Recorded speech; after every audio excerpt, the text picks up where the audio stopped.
चमगादड़ और छछूंदर की एक अनोखी जादुई कहानी। बहुत समय पहले ही बात है। एक लड़का और एक लड़की अपनी माँ के साथ जंगल में रहते थे। वह महिला बहुत गरीब थी क्योंकि उसका पति बहुत पहले मर चुका था।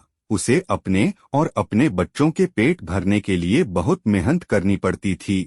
उसे अक्सर काम और खाने की तलाश के लिए घर से दूर जाना पड़ता था।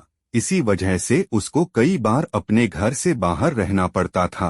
बच्चे अपने माँ के बिना अकेले रहते थे और इसी वजह से वे बच्चे बहुत अनुशासित नहीं हो पाए। वह जो चाहे वो करते थे। माँ भी जब घर वापस आती थी तो वह उसकी भी नहीं सुनते थे। धीरे धीरे वे बड़े हो गए, मगर वे बहुत ही असंस्कारी और बिगड़े हुए बच्चे की तरह रहते थे। माँ भी उनसे परेशान हो चुकी थी। वह अक्सर उनसे कहती थी कि तुम लोगों को किसी न किसी दिन अपनी उद्दंडता का फल भुगतना पड़ेगा। एक बार की बात है, वह महिला कुछ ही दूरी पर एक पड़ोसी से मिलने गई। उसने भालू की चर्बी का एक बड़ा बर्तन आग पर उबलता हुआ चढ़ाया और उसने अपने बच्चों से कहा, मेरे आने तक हांडी में हाथ न डालना, क्योंकि यदि चर्बी आग पकड़ेगी तो तुम्हें नुकसान पहुंच सकता है। बच्चे उसी हांडी के पास खेल रहे थे। अभी कुछ देर ही हुई थी कि उन बच्चों के मन में आया, देखते हैं कि क्या चर्बी जलेगी। उन्होंने लकड़ी की एक जलती हुई छड़ी ली और उसे चर्बी में डाल दिया। फिर वे दोनों बड़े बर्तन के पास खड़े होकर देखने लगे कि क्या होगा। अचानक चर्बी फूट गई। आग की एक लौ बर्तन से ऊपर की ओर आई और बच्चों के चेहरे पर लगी। उनके बाल बुरी तरह जल गए और उनके चेहरे झुलस गए। वे दर्द से रोते हुए घर से बाहर भाग गए, परंतु जब वे बाहर पहुंचे तो उन्हें पता चला कि वे देख नहीं सकते क्योंकि आग ने उनकी आंखों को अंधा कर दिया था। इसलिए वे इधर उधर लड़खड़ाते हुए मदद के लिए जोर जोर से चिल्लाने लगे, लेकिन कोई मदद नहीं मिली। जब उनकी माँ घर वापस आई तो अपने बच्चों की दशा देखकर रोने लगी। उसने हर वह उपाय आजमाया जिसके बारे में उसे लगता था कि इससे उनकी दृष्टि वापस आ सकती है, लेकिन कोई भी उपाय काम नहीं कर रहा था। उसने अपने बच्चों से कहा, देखा, मैंने तुमसे कहा था कि अगर तुम इस तरह से किसी का कहना नहीं मानोगे तो तुम्हें कभी न कभी पछताना पड़ेगा। ऐसा लगता है कि तुम अब जिंदगी भर देख नहीं पाओगे। शायद भगवान ने तुम्हारी अवज्ञा का दंड दिया है। बच्चे बहुत परेशान हो गए। अब उन्हें अपनी माँ की कही बात समझ आ गई थी, मगर बहुत देर हो चुकी थी। अब उन्होंने जिद करना छोड़ दिया था। वह अब अपनी माँ का कहना मानने से इनकार नहीं करते थे, मगर माँ को हमेशा उनकी चिंता लगी रहती थी कि अब उसके बच्चे अपनी जिंदगी कैसे बिताएंगे। एक दिन जब उनकी माँ बाहर गई हुई थी तो एक बूढ़ी औरत वहां आई और बच्चों से खाना मांगा। बच्चों ने उसको दरवाजे के सामने बैठा दिया और वे उनके लिए अच्छा भोजन ले आए। खाने के बाद बूढ़ी औरत ने कहा, मुझे तुम दोनों का व्यवहार अच्छा लगा। मैं तुम्हारी मदद कर सकती हूँ।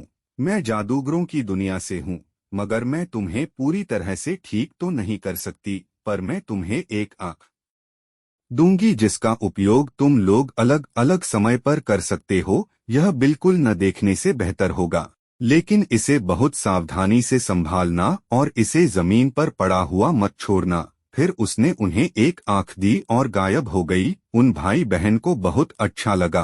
पहले भाई ने उस आँख का उपयोग करके देखा और फिर अपनी बहन को उपयोग करने दिया। इस तरह जिसको जब आँख की जरूरत होती वह दूसरे को वह आँख दे देता। दोनों को बहुत अच्छा लग रहा था।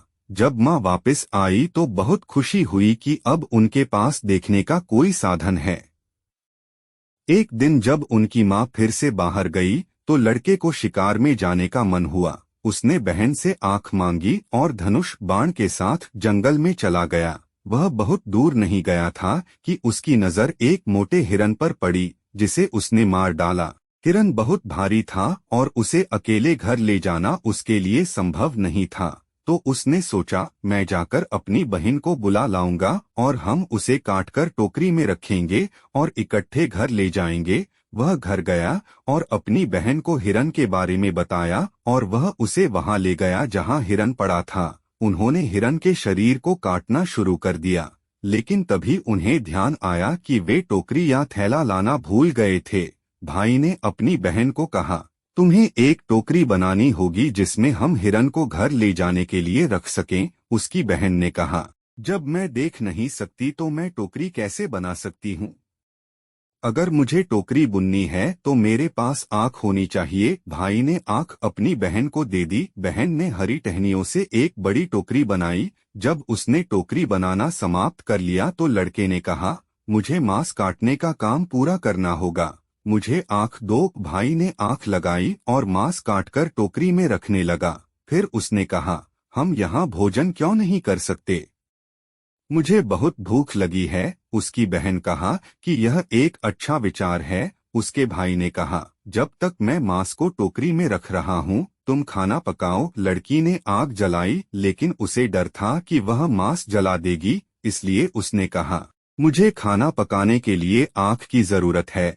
भाई ने मांस को टोकरी में रख दिया और उसने आग अपनी बहन को दे दी। उसकी बहन खाना पकाने में लग गई। आग धीमी थी और उसने कहा, मेरे पास कुछ सूखी लकड़ियां होनी चाहिए, मेरे लिए कुछ सूखी चीड़ लाओ। लड़का लकड़ी की तलाश में जंगल में गया, लेकिन वह बहुत दूर नहीं गया था जब वह एक लकड़ी से टकराकर जमीन पर गिर गया। उसने गुस्से में अपनी बहन को बुलाया और कहा, तुम हमेशा अपने लिए आँख चाहती हो, जब मैं देख नहीं सकता तो मैं चीड़ कैसे इकट्ठा कर सकता हूँ?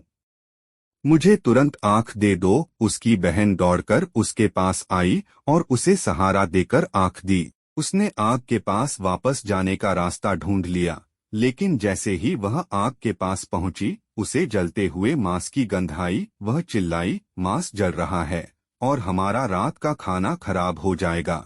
मुझे तुरंत आँख दे कि मैं देखूं कि मांस पक गया है या नहीं। लड़का कुछ दूरी पर था और गुस्से में कहा, तुम इसे लेने के लिए हमेशा बहाना बनाती हो, मगर मैं तुम्हें देने के लिए वहां नहीं आऊंगा। ऐसा कहकर उसने आँख को उसकी तरफ फेंका, मगर उसकी बहन उस वक्त देख नहीं सकती थी। आँख उन दोनों के बीच जमीन पर गिर गई। दोनों को अब अपनी भूल का एहसास हुआ और वह आँख को ढूंढने लगे। उन्होंने पत्तियों के बीच उसे ढूंढा, मगर आँख उन्हें मिल नहीं रही थी। तभी पास के एक पेड़ की शाखा से देख रहे एक बाज ने अचानक झपट्टा मारा और आँख को निगल लिया और उड़ गया।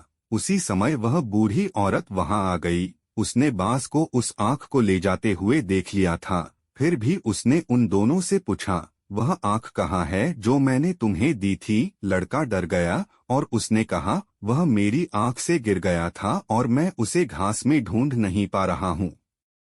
लड़की ने भी कहा, हाँ मेरा भाई सही कह रहा है। ये सुनकर बूढ़ी औरत को बहुत गुस्सा आ गया और उसने कहा, तुमने मुझसे झूठ बोला है और तुमने फिर से अवज्ञा की है, इसके लिए मैं तुम दोनों को दंड दूंगी। और अपनी जादुई शक्ति से उसने लड़के को एक छछूंदर और लड़की को एक चमगादड़ में बदल दिया और कहा, अब पृथ्वी पर अंधे की तरह रहोगे। उसके कहते ही तुरंत लड़का और लड़की दूसरे रूप में बदल गए और इस प्रकार छछूंदर और चमगादड़ पृथ्वी पर प्रकट हुए।